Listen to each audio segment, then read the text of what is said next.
Saudara-saudari terkasih, apakah saudara sudah memulai hari ini dengan penuh sukacita dan punya niat untuk berbuat baik meskipun kecil?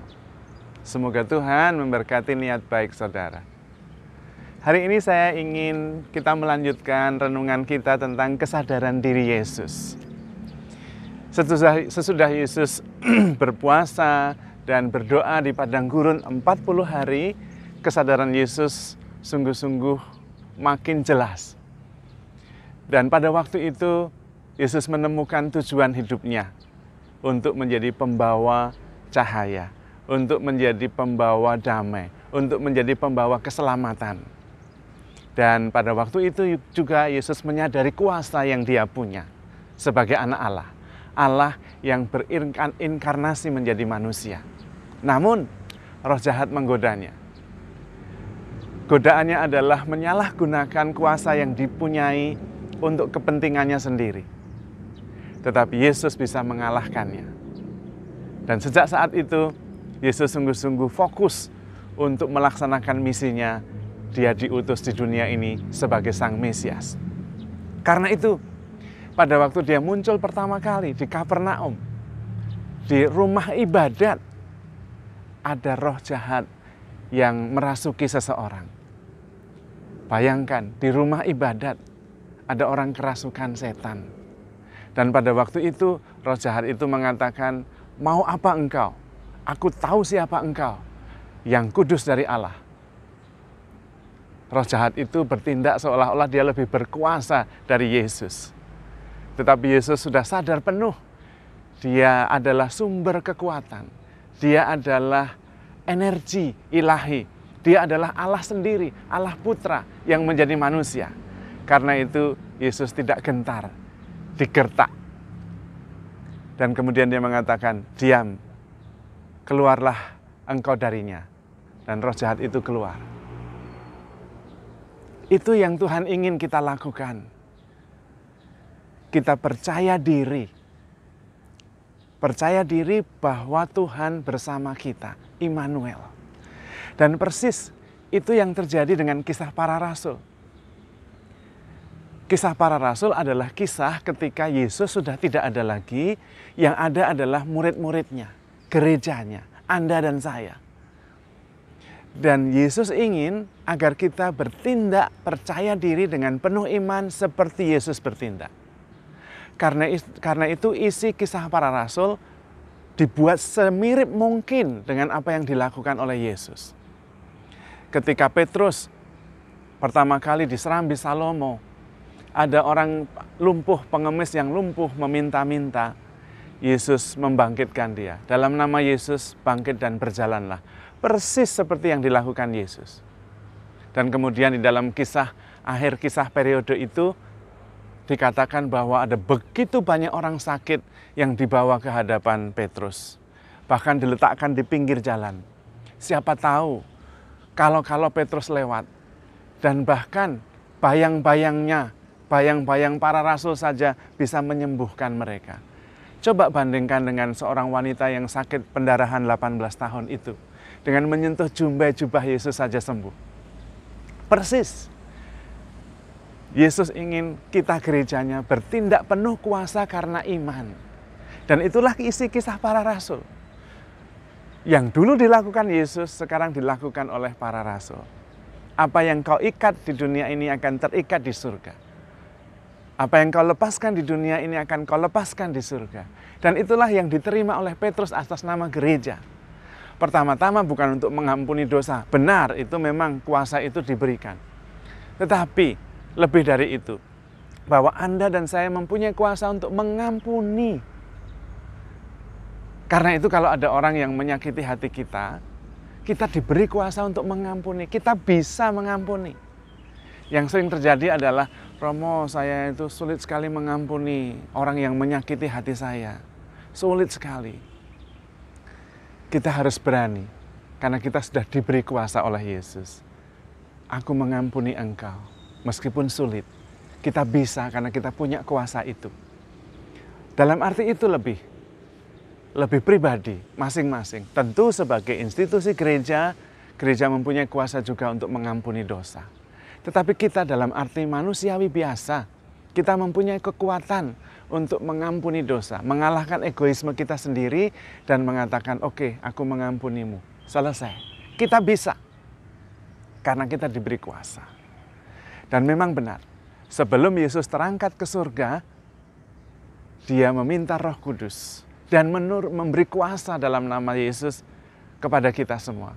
Aku memberi engkau kuasa supaya engkau pergi untuk mewartakan menjadi saksiku, membuat semua orang menjadi murid Yesus dan memberikan pembaptisan. Kita diberi kuasa itu. Bahkan kemudian kisah para rasul dikisahkan diawali dengan turunnya Roh Kudus. Itulah kuasa yang diberikan kepada kita. Sayang bahwa seringkali kuasa itu, kuasa Roh Kudus itu yang sudah diberikan oleh Tuhan, kita simpan, tidak kita pakai. Lalu kita hidup seperti kemarin-kemarin lagi, mengeluh lagi. Kita lupa bahwa kita itu adalah cahaya. Kita yang harus membawa damai, kita yang harus membawa harapan. Dalam bacaan misa harian kemarin, dari surat Rasul Paulus kepada jemaat di Korintus dikatakan, Allah akan membuat cahayanya bersinar dari diri kita.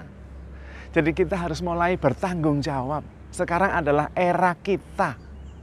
Kita harus percaya diri bahwa kita bisa menjadi cahaya. Kita bisa menjadi pembawa damai. Kita yang menjadi sumber. Dan cahaya itu powerful di dalam diri kita. Bukan main-main. Karena kuasa itu dari Roh Kudus sendiri. Kita yang harus mulai bertindak. Jangan mengeluh terus. Jangan menjadikan diri kita itu korban terus. Bukan. Kita sekarang adalah sumber. Kuasa Roh Kudus sudah ada dalam diri kita. Karena itu seringkali ada seminar hidup dalam roh. Dan kemudian orang mulai bergerak. Mulai tergerak untuk menjadi saksi Kristus. Mengajar, melayani, apapun itu. Namun juga ada yang setelah ikut seminar hidup baru dalam roh, seminar hidup dalam roh, kembali lagi. Kenapa? Karena kita tidak menggunakan kuasa yang sudah diberikan itu untuk sungguh-sungguh mulai bertanggung jawab. Saya punya kuasa, bukan dengan kesombongan. Bukan, Yesus tidak pernah menyombongkan diri. Tetapi di hadapan kuasa jahat, di hadapan kejahatan, kita percaya bahwa Tuhan menemani kita, Immanuel, dan sudah memberi kita kuasa untuk mengalahkan kejahatan itu. Percaya diri. Kesadaran diri bahwa saya mempunyai kuasa. Bahwa cahaya di dalam diri saya itu powerful untuk mengalahkan kegelapan di sekitar kita. Harus ada itu. Bukan dengan kesombongan, tetapi dengan kesadaran diri. Bahwa Tuhan sudah menemani kita. Bahwa kuasa itu diberikan oleh Tuhan. Nah, kesadaran diri ini tentu ada kesadaran bahwa Tuhan juga berhak mengambilnya kembali kalau kita tidak menggunakannya sebagaimana dimaksudkan. Maka sekarang adalah eranya, sekarang adalah saatnya. We take our responsibility. Kita sungguh-sungguh mengambil tanggung jawab kita. Kalau kita memang diutus menjadi cahaya, jangan lari kalau ada kegelapan di sekitar kita. Maaf. Wong kita jadi cahaya kok, menerangi sekitarnya kok malah kita lari. Tetapi itu memang benar bahwa di sekitar kita kemudian ada banyak kegelapan. Untuk itulah kita dipilih dan kemudian diutus. Supaya mengandalkan kuasa yang berasal dari Allah. Dan kuasa itu sudah diberikan. Kita tinggal sungguh-sungguh meyakininya dan hidup atas dasar keyakinan kuasa yang sudah diberikan itu. Saya bisa mengampuni, saya bisa membawa pengharapan pada orang yang berputus asa. Saya bisa membawa penghiburan kepada orang yang bersedih. Saya bisa memberi pertolongan kepada orang yang membutuhkan. Saya bisa memberi kabar gembira kepada orang yang miskin. Kita bisa, dan kita diberi kuasa untuk itu.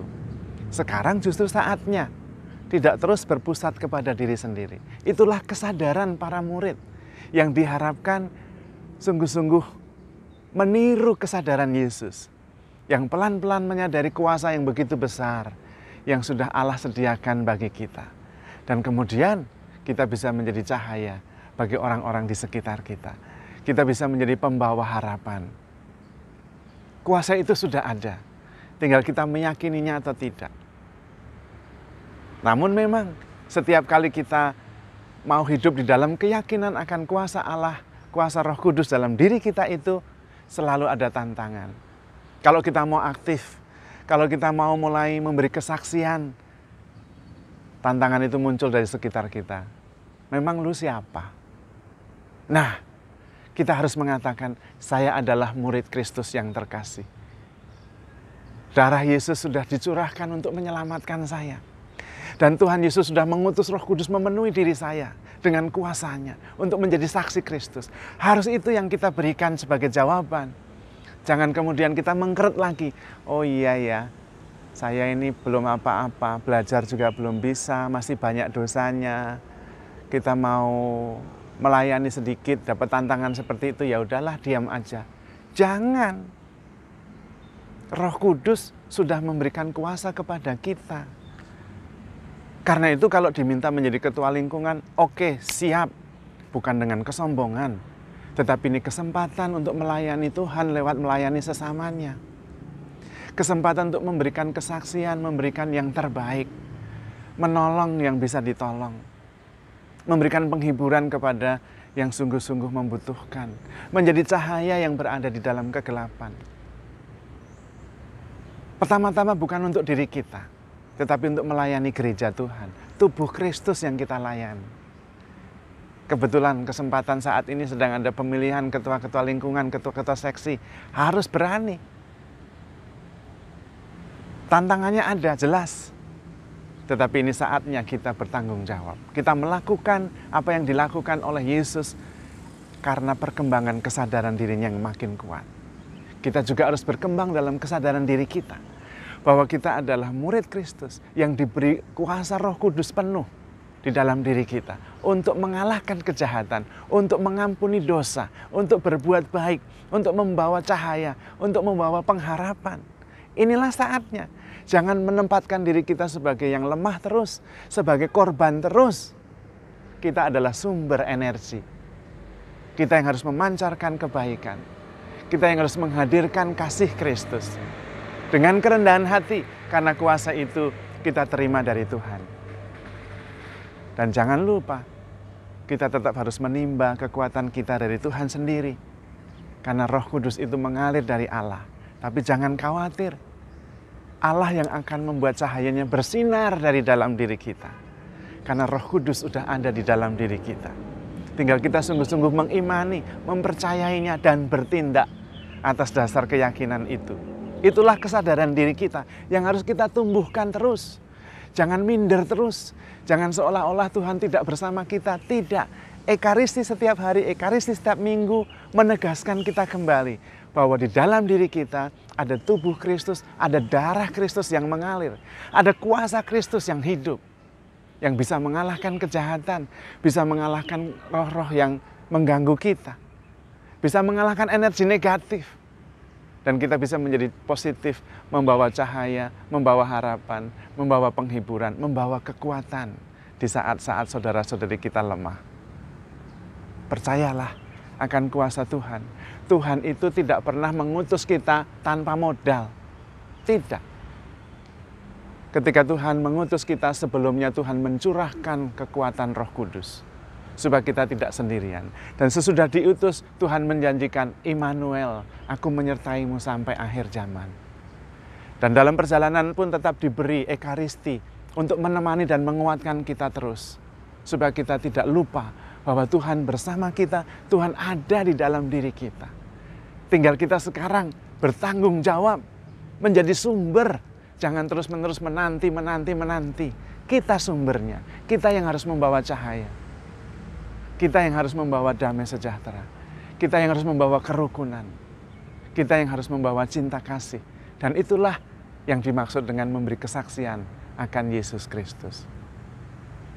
Namun ingat, dalam semuanya itu tetap harus handle yourself with care.